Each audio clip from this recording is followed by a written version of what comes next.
Frankenstein, Frankenstein, or the Modern Prometheus, by Mary Shelley. Section 8. Chapter 6. Clerval then put the following letter into my hands. It was from my own Elizabeth. My dearest cousin, you have been ill, very ill, and even the constant letters of dear kind Henry are not sufficient to reassure me on your account. You are forbidden to write, to hold a pen, yet one word from you, dear Victor, is necessary to calm our apprehensions. For a long time I have thought that each post would bring this line, and my persuasions have restrained my uncle from undertaking a journey to Ingolstadt.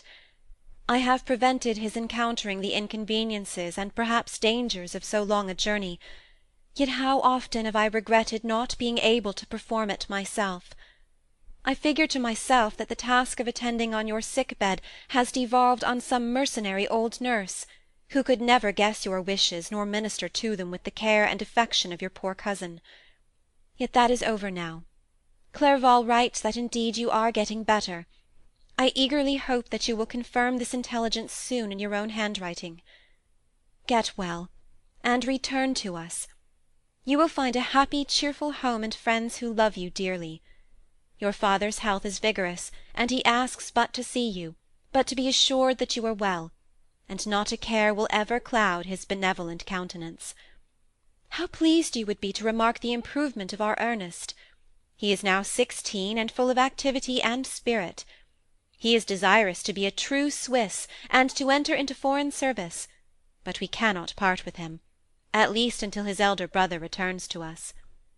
My uncle is not pleased with the idea of a military career in a distant country, but Ernest never had your powers of application. He looks upon study as an odious fetter.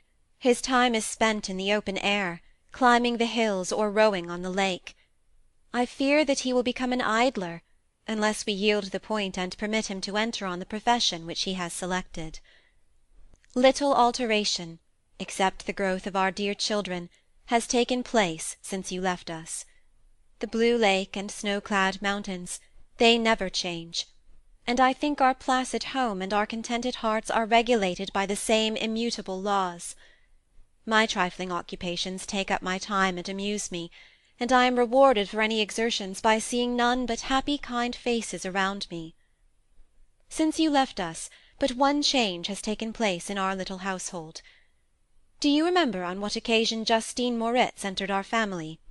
Probably you do not. I will relate her history, therefore, in a few words. Madame Moritz, her mother, was a widow with 4 children, of whom Justine was the 3rd.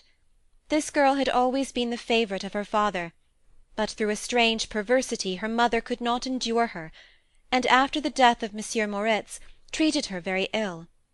My aunt observed this, and when Justine was 12 years of age, prevailed on her mother to allow her to live at our house.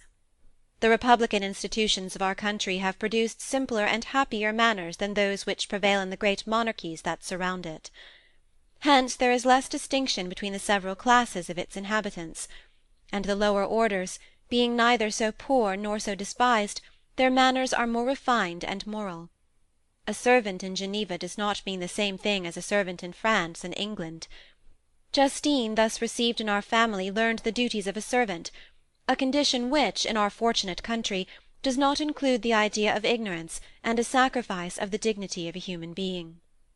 Justine, you may remember, was a great favourite of yours, and I recollect you once remarked that if you were in an ill humour, one glance from Justine could dissipate it, for the same reason that Ariosto gives concerning the beauty of Angelica. She looked so frank-hearted and happy. My aunt conceived a great attachment for her, by which she was induced to give her an education superior to that which she had at first intended. This benefit was fully repaid. Justine was the most grateful little creature in the world. I do not mean that she made any professions, I never heard one pass her lips, but you could see by her eyes that she almost adored her protectress. Although her disposition was gay and in many respects inconsiderate, yet she paid the greatest attention to every gesture of my aunt. She thought her the model of all excellence, and endeavoured to imitate her phraseology and manners, so that even now she often reminds me of her. When my dearest aunt died, every one was too much occupied in their own grief to notice poor Justine, who had attended her during her illness with the most anxious affection. Poor Justine was very ill, but other trials were reserved for her. One by one her brothers and sister died, and her mother, with the exception of her neglected daughter, was left childless. The conscience of the woman was troubled. She began to think that the deaths of her favourites was a judgment from heaven to chastise her partiality. She was a Roman Catholic, and I believe her confessor confirmed the idea which she had conceived. Accordingly, a few months after your departure for Ingolstadt, Justine was called home by her repentant mother. Poor girl! She wept when she quitted our house. She was much altered since the death of my aunt. Grief had given softness and a winning mildness to her manners, which had before been remarkable for vivacity. Nor was her residence at her mother's house of a nature to restore her gaiety. The poor woman was very vacillating in her repentance. She sometimes begged Justine to forgive her unkindness, but much oftener accused her of having caused the deaths of her brothers and sister. Perpetual fretting at length threw Madame Moritz into a decline, which at first increased her irritability, but she is now at peace for ever. She died on the first approach of cold weather, at the beginning of this last winter. Justine has just returned to us, and I assure you I love her tenderly. She is very clever and gentle, and extremely pretty. As I mentioned before, her mien and her expression continually remind me of my dear aunt. I must say also a few words to you, my dear cousin, of little darling William. I wish you could see him. He is very tall of his age, with sweet, laughing blue eyes, dark eyelashes, and curling hair. When he smiles, 2 little dimples appear on each cheek, which are rosy with health. He has already had 1 or 2 little wives, but Louisa Biron is his favourite, a pretty little girl of 5 years of age. Now, dear Victor, I dare say you wish to be indulged in a little gossip concerning the good people of Geneva. The pretty Miss Mansfield has already received the congratulatory visits on her approaching marriage with a young Englishman, John Melbourne, Esquire. Her ugly sister, Manon, married Monsieur Duvillard, the rich banker, last autumn. Your favourite schoolfellow, Louis Manoir, has suffered several misfortunes since the departure of Clerval from Geneva. But he has already recovered his spirits, and is reported to be on the point of marrying a lively, pretty Frenchwoman, Madame Tavernier. She is a widow, and much older than Manoir, but she is very much admired, and a favourite with everybody. I have written myself into better spirits, dear cousin, but my anxiety returns upon me as I conclude. Write, dearest Victor. 1 line, 1 word will be a blessing to us. 10,000 thanks to Henry for his kindness, his affection, and his many letters. We are sincerely grateful. Adieu, my cousin. Take care of yourself, and I entreat you, write. Elizabeth Lavenza, Geneva, March 18th, 17 . "Dear, dear Elizabeth," I exclaimed when I had read her letter, "I will write instantly, and relieve them from the anxiety they must feel." I wrote, and this exertion greatly fatigued me, but my convalescence had commenced, and proceeded regularly. In another fortnight I was able to leave my chamber. One of my first duties on my recovery was to introduce Clerval to the several professors of the university. In doing this I underwent a kind of rough usage, ill befitting the wounds that my mind had sustained. Ever since the fatal night, the end of my labours, and the beginning of my misfortunes, I had conceived a violent antipathy even to the name of natural philosophy. When I was otherwise quite restored to health, the sight of a chemical instrument would renew all the agony of my nervous symptoms. Henry saw this, and had removed all my apparatus from my view. He had also changed my apartment, for he perceived that I acquired a dislike for the room which had previously been my laboratory. But these cares of Clerval were made of no avail when I visited the professors. Master Waldman inflicted torture when he praised, with kindness and warmth, the astonishing progress I had made in the sciences. He soon perceived that I disliked the subject, but not guessing the real cause, he attributed my feelings to modesty, and changed the subject from my improvement to the science itself, with a desire, as I evidently saw, of drawing me out. What could I do? He meant to please, and he tormented me. I felt as if he had placed carefully, one by one, in my view, those instruments which were to be afterwards used in putting me to a slow and cruel death. I writhed under his words, yet dared not exhibit the pain I felt. Clerval, whose eyes and feelings were always quick in discerning the sensations of others, declined the subject, alleging, in excuse, his total ignorance, and the conversation took a more general turn. I thanked my friend from my heart, but I did not speak. I saw plainly that he was surprised, but he never attempted to draw my secret from me, and although I loved him with a mixture of affection and reverence that knew no bounds, yet I could never persuade myself to confide in him that event which was so often present to my recollection, but which I feared the detail to another would only impress more deeply. Master Krempe was not equally docile, and in my condition at the time of almost insupportable sensitiveness, his harsh, blunt encomiums gave me even more pain than the benevolent approbation of Master Waldmann. "Damn the fellow!" cried he. "Why, Monsieur Clerval, I assure you he has outstripped us all. Stare if you please, but it is nevertheless true. A youngster who but a few years ago believed in Cornelius Agrippa as firmly as in the Gospel has now set himself at the head of the university, and if he's not soon pulled down, we shall all be out of countenance, continued he, observing my face expressive of suffering. Monsieur Frankenstein is modest, an excellent quality in a young man. Young men should be diffident of themselves, you know, Monsieur Clerval. I was myself when young, but that wears out in a very short time." Master Krempe had now commenced a eulogy on himself, which happily turned the conversation from a subject that was so annoying to me. Clerval had never sympathized in my tastes for natural science, and his literary pursuits differed wholly from those which had occupied me. He came to the university with the design of making himself complete master of the Oriental languages, and thus he should open a field for the plan of life he had marked out for himself.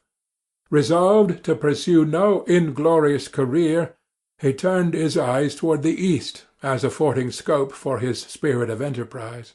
The Persian, Arabic, and Sanskrit languages engaged his attention, and I was easily induced to enter on the same studies. Idleness had ever been irksome to me, and now that I wished to fly from reflection and hated my former studies, I felt great relief in being the fellow-pupil with my friend, and found not only instruction but consolation in the works of the Orientalists. I did not, like him, attempt a critical knowledge of their dialects, for I did not contemplate making any other use of them than temporary amusement. I read merely to understand their meaning, and they well repaid my labours. Their melancholy is soothing, and their joy elevating, to a degree I never experienced in studying the authors of any other country. When you read their writings, life appears to consist in a warm sun and a garden of roses, in the smiles and frowns of a fair enemy, and the fire that consumes your own heart. How different from the manly and heroical poetry of Greece and Rome! Summer passed away in these occupations, and my return to Geneva was fixed for the latter end of autumn, but, being delayed by several accidents, winter and snow arrived, the roads were deemed impassable, and my journey was retarded until the ensuing spring. I felt this delay very bitterly, for I longed to see my native town and my beloved friends. My return had only been delayed so long from an unwillingness to leave Clerval in a strange place before he had become acquainted with any of its inhabitants. The winter, however, was spent cheerfully, and although the spring was uncommonly late, when it came its beauty compensated for its dilatoriness.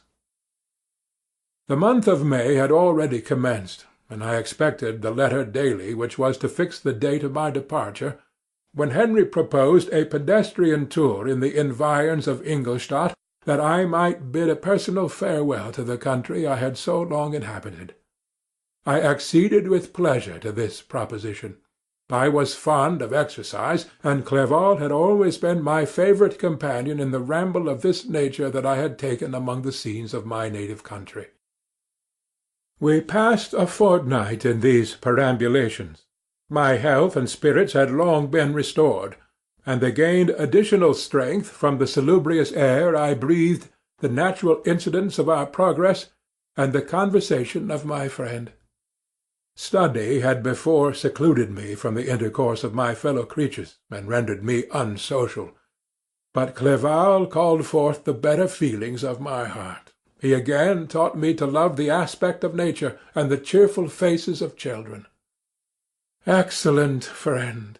How sincerely did you love me, and endeavour to elevate my mind until it was on a level with your own! A selfish pursuit had cramped and narrowed me, until your gentleness and affection warmed and opened my senses.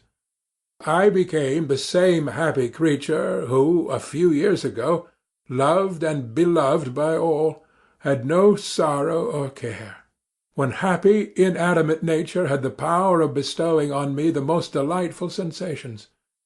A serene sky and verdant fields filled me with ecstasy. The present season was indeed divine. The flowers of spring bloomed in the hedges, while those of summer were already in bud. I was undisturbed by thoughts which during the preceding year had pressed upon me, notwithstanding my endeavours to throw them off, with an invincible burden.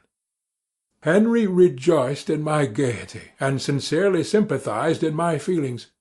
He exerted himself to amuse me, while he expressed the sensations that filled his soul. The resources of his mind on this occasion were truly astonishing. His conversation was full of imagination, and very often, in imitation of the Persian and Arabic writers, he invented tales of wonderful fancy and passion. At other times he repeated my favourite poems, or drew me into arguments, which he supported with great ingenuity. We returned to our college on a Sunday afternoon. The peasants were dancing, and every one we met appeared gay and happy. My own spirits were high, and I bounded along with feelings of unbridled joy and hilarity. End of Section 8.